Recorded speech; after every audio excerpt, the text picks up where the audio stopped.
नमस्कार मित्रों। सत्य की खोज में एक बार फिर से आप सभी का स्वागत है। आज के क्लास में हम देखेंगे कि जो माता पार्वती हैं, इनके जो 3 रूप हैं उनकी व्याख्या देखी जाएगी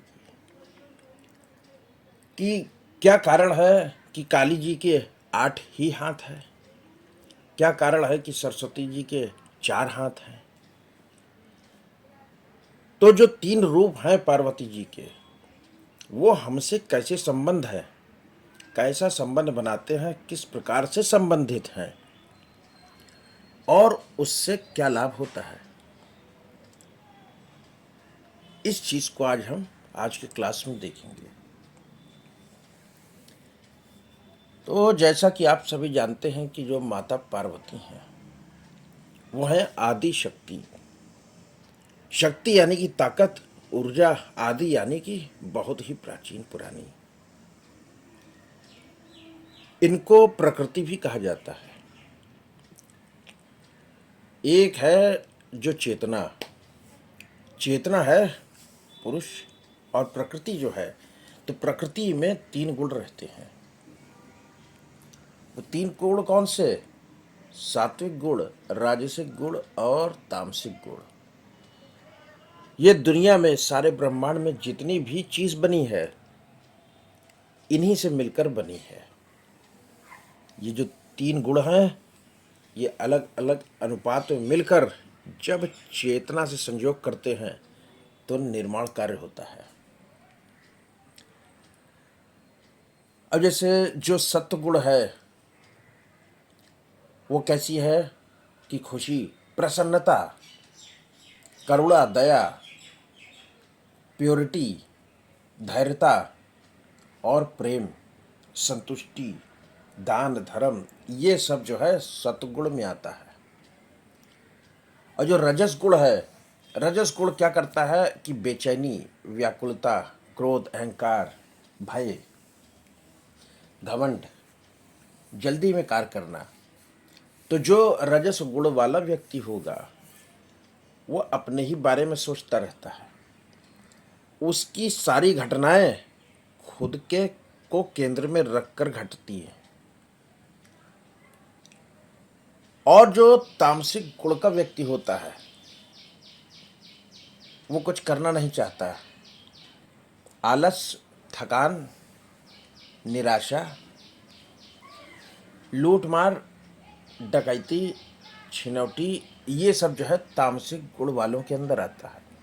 क्यों? क्योंकि जिसमें तमस है वो काम नहीं करना चाहता, रजस वाला काम तो करना चाहता है मगर अपने लाभ के लिए, सत्गुण वाला काम भी करता है, संतुष्ट भी होता है और दूसरों की मदद भी करता है, वह दूसरों के लिए भी काम करता है।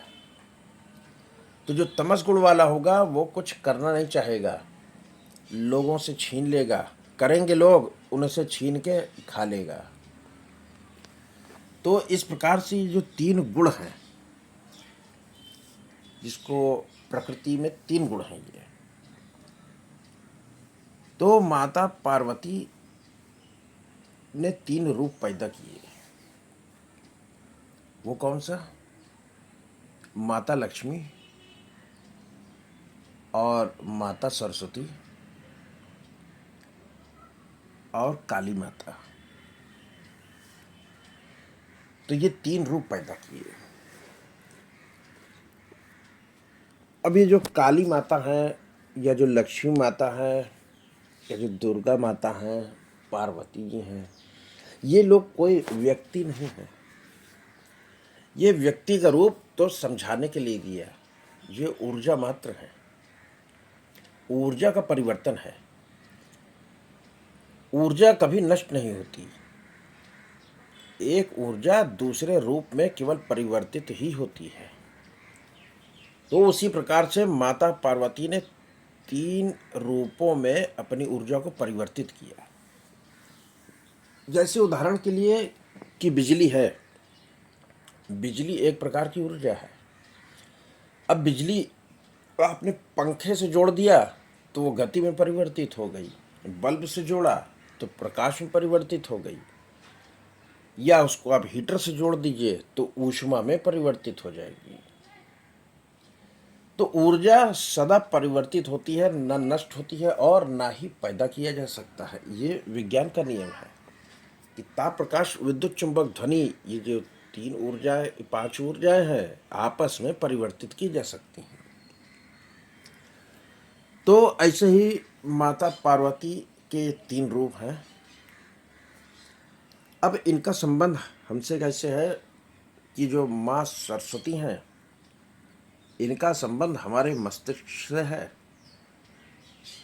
और माँ लक्ष्मी का संबंध हमारे हृदय क्षेत्र से, और माँ काली का संबंध कमर से है। तो ये जो माता पार्वती ने तीन रूप पैदा किए अपने, सरस्वती, लक्ष्मी और काली, तो इनका एक मंत्र है कि ओम ऐं ह्रीं क्लीं चामुंडाय विच्चे। तो ये एम क्या है? एम बीज मंत्र है सरस्वती जी का, ह्रीं बीज मंत्र है लक्ष्मी जी का, और काली माता का है क्लीं। तो जैसा कि अभी मैंने बताया, माँ सरस्वती का संबंध हमारे मस्तिष्क से है। एम का मंत्र करेंगे मस्तिष्क पे प्रभाव पड़ेगा, ह्रीम का करेंगे तो हृदय क्षेत्र पर, और क्लीम का करेंगे तो कमर क्षेत्र पर। तो देखते हैं एक एक करके तीनों माताओं का संबंध हमसे कैसे है और इनकी पूजा आराधना मंत्र करने से शरीर के किस क्षेत्र पर अधिक लाभ होगा। तो देखिए कि जो हमारा ब्रेन है, मस्तिष्क है, इसमें लोब्स रहते हैं। ये ब्रेन के लोब्स है, यानी कि खंड। मस्तिष्क को वैज्ञानिकों ने चार खंड में बांटा है, चार भागों में बांटा है। ये अलग अलग प्रकार से अपना कार्य करते हैं। और जैसा कि मैंने बताया कि मस्तिष्क का संबंध माँ सरस्वती से है। तो अब माता सरस्वती के देखिए चार हाथ हैं। इनके एक हाथ में वेद है, एक हाथ में जप माला है, रोजरी, जो जाप करने वाली माला रहती है, और दो हाथों में वीणा है। तो ये चार हाथ है और हमारा जो दिमाग है, इसको चार भागों में बांटा गया है। अब जितनी भी चीजें हैं सरस्वती जी से संबंधित, जैसे विद्या, ज्ञान, लर्निंग, यदि किसी के पास दिमाग नहीं होगा तो न ज्ञान होगा, न वो कुछ लर्न कर सकेगा, न ही विद्या प्राप्त कर पाएगा। इस कारण से मस्तिष्क से संबंध है सरस्वती जी का। और सरस्वती जी के हाथ में वेद है। वेद क्या है? वेद के 6 अंग हैं, जिसमें से एक अंग ज्योतिष आता है। यानी कि सारा का सारा वेद, मस्तिष्क नहीं होगा तो पढ़ ही नहीं पाएगा व्यक्ति, उसको ज्ञान होगा नहीं। और दूसरे हाथ में है जप माला। जप करना भी जरूरी है। जप जितना अधिक करेगा उतना अधिक ज्ञान आएगा। जप करने से मस्तिष्क के किसी भाग पर प्रभाव पड़ेगा और ज्ञान अंदर एंटर कर सकेगा। ये जो इनका मंत्र है एम, इसकी वजह से लाभ होगा। और ये जो हाथ में वीणा है, यानी कि ये भजन कीर्तन करना। कि यदि कोई व्यक्ति जानकारी कहीं से लेता है तो वो जानकारी अच्छी प्रकार से भली भांति उसके अंदर तभी एंटर कर पाएगी जब वो जप भी करता है और कीर्तन भी करता है। खास करके जो एस्ट्रोलॉजर है, जब तक सरस्वती माता की कृपा नहीं होगी वो एस्ट्रोलॉजर नहीं बन पाएगा। तो उसको पढ़ना है, जप माला करना है, यानी कि उसका कंसंट्रेशन होएगा, उसके मस्तिष्क के जो न्यूरॉन है वो एक्टिवेट होंगे जप करने से और कीर्तन करने से। अब ये जो सरस्वती माता है, यह है सरस्वती, स यानी कि सात, और रस यानी कि जो रस है, यानी सात रस। तो इसका संबंध भी सरस्वती जी से है। और वती, वती का अर्थ किसी चीज़ को ग्रहण करना, लेना, ऐसा भी होता है। और वती पुराने ज़माने में जैसे आज लोग मैडम कहते हैं इज्जत से, वैसे वती कहा करते, जैसे कलावती, लीलावती, धनवती, ऐसे नाम रहते थे। तो ये आदर सम्मान है। तो इनका संबंध सात से भी है। जैसे रंग कितने हैं? सात हैं। हमारे सात चक्र हैं, सात ऋषि हैं, हमारे सात प्रकार के शरीर हैं, और सात प्रकार के ग्रह हैं जिनका संबंध मानव से है, पृथ्वीवासियों से है, पृथ्वी के प्राणियों से है। सात तरह के सुर हैं, सात समंदर हैं, और सात महाद्वीप हैं, सात वार हैं। इस प्रकार सात का संबंध भी इनसे है।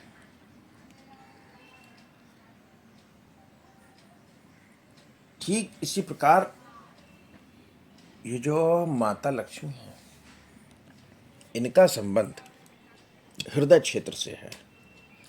अब इनके भी चार ही हाथ हैं, इनके चार हाथ हैं, और हृदय क्षेत्र में देखिए कि चार कोठर रहते हैं। दो निलय नीचे वाले जहाँ 3 और 4 लिखा है, और दो अलिंद। ये किसी चीज़ को प्योर करने का काम करते हैं, प्योरिफिकेशन का काम होता है। रक्त को प्योर करते हैं और रक्त को पहुंचाने का काम करते हैं एक स्थान से दूसरे स्थान। तो यहाँ पर देखिए कि माता लक्ष्मी का संबंध चंद्रमा से है। चंद्रमा यानी कि धन, एक हाथ में धन का घड़ा है, अशर्फियाँ गिरी जा रही हैं। और शांति का प्रतीक कमल भी है इनके पास। इनके चार हाथ हैं, हृदय में चार कोठर हैं, इनका संबंध हृदय क्षेत्र से है। और जो लोग ज्योतिष जानते हैं वो ये जानते हैं कि दिल का संबंध चंद्रमा से है, इमोशन से है। और जो कुंडली का चौथा घर होता है वो भी चंद्रमा का कहलाता है, वो भी 4 ही है, नंबर 4 पर आता है। मन की शांति का है, कमल पुष्प शांति का प्रतीक है। तो यहां पर हो क्या रहा है कि जो माँ सरस्वती हैं, माँ सरस्वती क्या कर रही हैं? ज्ञान दे रही हैं। और हृदय क्षेत्र में क्या हो रहा है? इच्छा पैदा हो रही है। तो माता सरस्वती का संबंध ज्ञान से, माँ लक्ष्मी का संबंध इच्छा से, और काली माता का संबंध क्रिया से है। इसलिए इनको कमर से जोड़ा गया। तो ऐम का मंत्र करेंगे, मस्तिष्क पे प्रभाव पड़ेगा। ह्रीम का करेंगे, हृदय क्षेत्र पर पड़ेगा।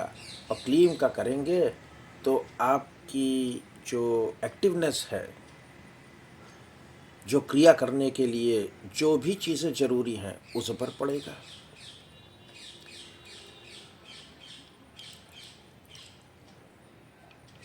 अब देखिए, देखते हैं माता काली को। ये देखिए चित्र में कि जो हमारी रीढ़ की हड्डी का निचला हिस्सा है, इसे सैक्रल बोन कहते हैं, या जो त्रिकास्थी हड्डी है, शरीर के अंत में, मेरुदंड के अंत में ये त्रिकाष्ठी हड्डी है, इस पर शनि का आधिपत्य रहता है। यह शनि का स्थान है।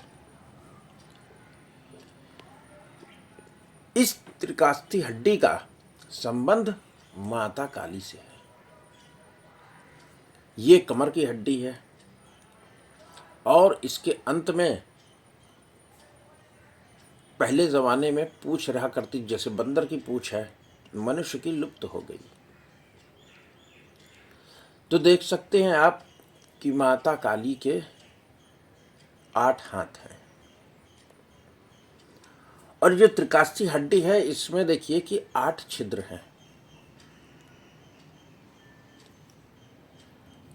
इस हड्डी का जो निचला हिस्सा है वो गणपति के मुंह की तरह है। यहीं पर जो है मूलाधार चक्र रहता है और मूलाधार चक्र का संबंध किससे है? गणेश जी से है, मंगल से है, शनि से है। त्रिकाष्ठी हड्डी के अंत में मूलाधार चक्र। मूलाधार चक्र में कितने पेटल्स हैं, कितनी पंखुड़ियां हैं? 4। गणेश जी के हाथ कितने हैं? 4। गणेश जी का संबंध मूलाधार चक्र से। तो कोई भी क्रिया करने के लिए मां काली की जो शक्ति है उसकी आवश्यकता होती ही होती है। आपने सुना होगा पहले कि किसी राजा ने किसी राजा के क्षेत्र पे आक्रमण किया और उसकी कमर तोड़ दिया। कमर तोड़ देना यानी कि सब कुछ खत्म कर देना, तहस नहस कर देना। या किसी व्यक्ति की भी कमर टूट गई, अब वो कोई क्रिया करने लायक नहीं रह गया। तो कमर का टूट जाना एक बड़ी घटना है। न वो व्यक्ति उठ सकता है, न बैठ सकता है, न ही कोई काम कर सकता है। तो इसके लिए काली की शक्ति होना अति आवश्यक है। तो यहाँ पर क्या बताया जा रहा कि सबसे पहले माँ सरस्वती, जिनका संबंध ज्ञान से है, हमारे मस्तिष्क से है। फिर माता लक्ष्मी है, उनका संबंध इच्छा से है, हमारे हृदय क्षेत्र से है। जिसकी इच्छा ही नहीं होगी वो धन यानी कि चंद्रमा कमा ना पाएगा। और माता काली का संबंध क्रिया से है। हम कोई भी काम करेंगे वो इनकी ऊर्जा के बगैर नहीं हो सकता। और गणेश जी का संबंध मूलाधार चक्र से है, जिस त्रिकाष्ठी हड्डी के अंत में है। हर काम करने से पहले सबसे पहले गणेश जी को याद किया जाता है। किस लिए? कोई भी कार्य कर रहे पहले मूलाधार चक्र से होकर ही जाना होगा और बिना उनकी अनुमति के आप आगे एंटर नहीं कर सकते। जब शिव जी एंटर नहीं कर पाए तो हम और आप कैसे एंटर कर सकते हैं? शिव जी को जाने के लिए भी सबसे पहले गणेश जी से मिलना पड़ा और उस घटना के बाद इनका नाम गणपति हो गया। यानी कि जितने भी गण हैं उनके स्वामी हैं। तो इस प्रकार ये 3 देवियां हैं जिनको माता पार्वती के 3 रूप हैं। माता पार्वती ने इनको बनाया और मनुष्य के साथ इस प्रकार ये संबंधित हैं। धन्यवाद।